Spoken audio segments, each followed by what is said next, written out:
Hello, and welcome to part 3 of False Images. Your future is not cast in stone. Now, we left off in the middle of an exciting story in part 2 about Rachel and Jacob and Leah and Uncle Laban, or Daddy to the girls. And there they were. Laban had caught up with them, confronted Jacob, and they had all these words for each other and told each other off. And remember what I said? Then Laban said, well, if you want it away from me, then why did you take my images? Why did you steal what belongs to me? Oh, this just infuriated Jacob, and he felt falsely accused because he didn't know anything about any false images being stolen. And so he said, you can search this camp, and if you find these, whoever has them will not live. Little did he know that it was his beloved Rachel who had stolen her father's images. Why would she do such a thing?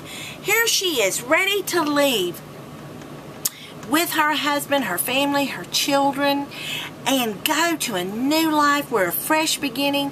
Why would she want to take images that represented all of the deception and the mistreatment and the ill treatment and the bad memories of a family who she felt had not treated her right? Why would she feel compelled to take those and steal them? Well, we can come up with lots of reasons, and I may share a few of my thoughts on that, but the fact is she had done it. And so they began to search the camp looking for these false images. It says that they searched all over, and in Genesis 31 verse 33 it says, and Laban went into Jacob's tent and into Leah's tent and into the two maidservants' tents, but he found them not. Then he went out of Leah's tent and entered into Rachel's tent. Uh-oh. Now, Rachel had taken the images and put them in the camel's furniture, like the saddles, and she sat upon them. And Laban searched all the tent, but found them not. And she said in verse 35 of chapter 31, and she said to her father, let it not displease my Lord that I cannot rise up before thee, for the custom of the women is upon me. And he searched, but he found not the images. Well, after this, Jacob was so angry and said, you see, you falsely accused me. And he did not know that, once again, that Rachel had stolen the images. And it looked like she had gotten away with what she did. But let's think about what this means. When I read that, as a foster mother, or a foster mother for 15 years, so many times I saw children bringing with them mementos, and I don't mean physical things, but in their heart, hidden away, of their past.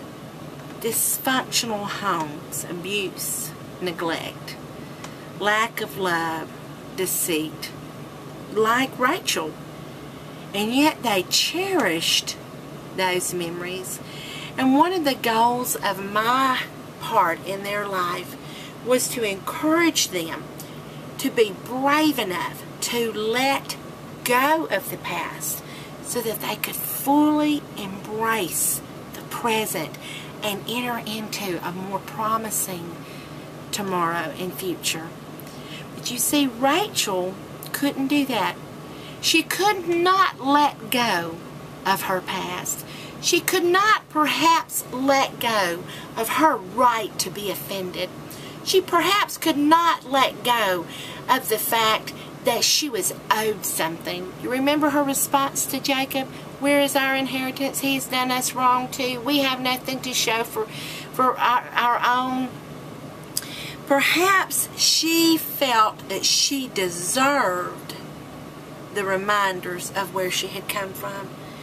But the fact is, even though we know full well when she said it is the custom of the women and I can't get up here and let you search this, she was implying one thing to her father.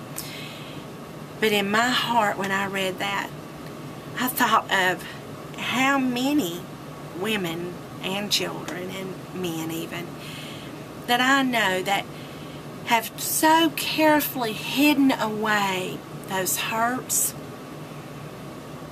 the betrayals, sins, even if they weren't their own, sins of others in their lives, lack of trust. Oh, I could tell you story after story just of the 45 children that passed into our lives. And of course there are hundreds and thousands and millions of others. Today, I want you to do a little inventory. And I want you to look in your camel's furniture and way down deep. Is it possible that you have held on to some false images from your past?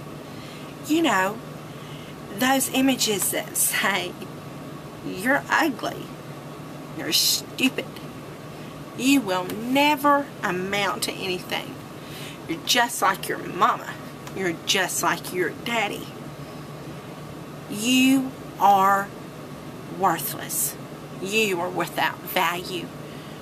You're not even important enough and valuable enough to be loved. Those images, those aren't the images that you were created for. You remember? You were created in God's image. And He looked at you and said, good. Very good. Oh, excellent. And then sin came and touched your life, changed everything. And our emotions get all tied up, and we feel like we have a right to our pain, and we have a right to our hurts, we have a right to our unforgiveness, our bitterness. And we've become very good, just like Rachel, at deceiving other people and pretending that's not there. Maybe we've been so good at deceiving that we've deceived ourselves.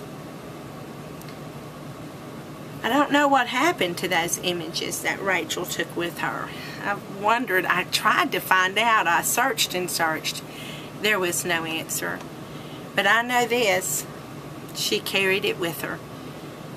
And as long as she carried those reminders of where she came from, those false images, she would never be able to embrace who she could be in Christ and in the beautiful image that she had been made by a loving God.